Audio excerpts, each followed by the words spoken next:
नमस्कार दोस्तों, उषा की आवाज चैनल में आप सभी का स्वागत है। हमारी आज की कहानी है बंद करो अपना नाटक। इस प्रमोशन के लिए तुम्हें बधाई हो राधिका। पूरा हॉल तालियों की गड़गड़ाहट से गूंज उठा। राधिका ने मुस्कुराकर सबकी बधाइयों का जवाब दिया, लेकिन आने वाले कार्यभार की चिंता से अपने आप को सराबोर पाया। अपना काम निपटाकर ऑफिस से जब घर पहुंची तो देखा सारा घर ठीक वैसा ही है जैसा कि सुबह छोड़कर गई थी।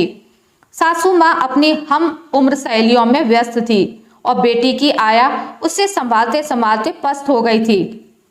उसे देखते ही बेटी किलककर उसके पास आई और उसकी गोद में समा गई।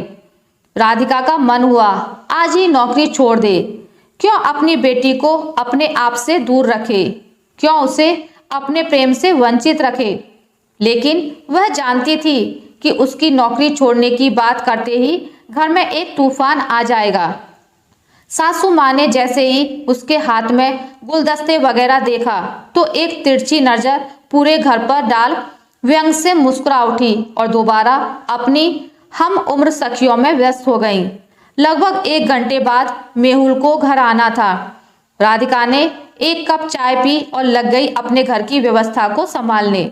लगभग पौन घंटे में उसने घर को व्यवस्थित किया और बेटी को नाश्ता लेकर खिलाने बैठी ही थी कि अचानक सासू माँ बोली, अरे राधिका, तुम क्यों परेशान हो रही हो? लाओ, इसे मैं खाना खिला देती हूँ।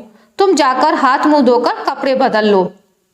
राधिका को लगा चलो अब तो सासू माँ को मेरी सुध आई।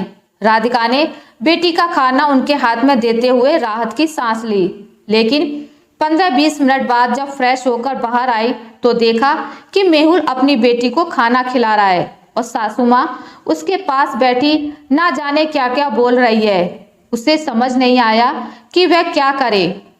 कहाँ तो वह चाहती थी कि मेहुल से अपनी खुशी साझा करेगी और कहाँ मेहुल की अपने ऊपर चढ़ी त्योरियां देख उसका मन ही खराब हो गया।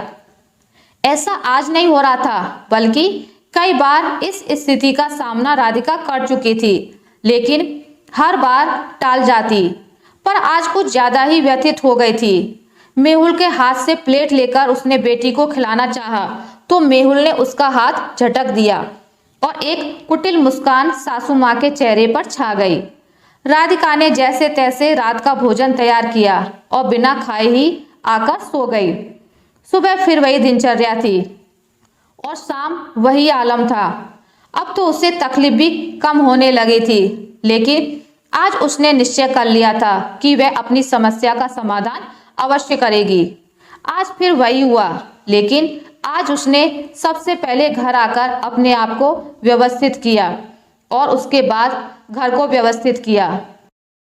साथ ही 2 कप चाय चढ़ाकर नाश्ता प्लेट्स में लगाकर अपनी बेटी को कुछ खिलाने के लिए बैठी।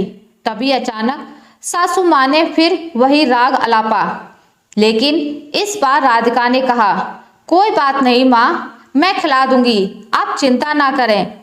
बेटी को लेकर वो किचन में आ गई और चाय देखने लगी। जैसे ही मेहुल आया तो आज माँ की त्योरियां ज्यादा ही चढ़ी हुई थी। शिकायती लहजे में बोली, मैं तो पीहू को खिला ही रही थी कि उसे उठाकर किचन में ले गई।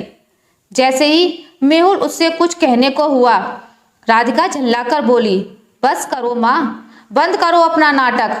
मेहुल की ओर देखते हुए राधिका बोली, शायद माँ को पता नहीं कि आज मैंने अपना कैमरा हॉल में लगा दिया था।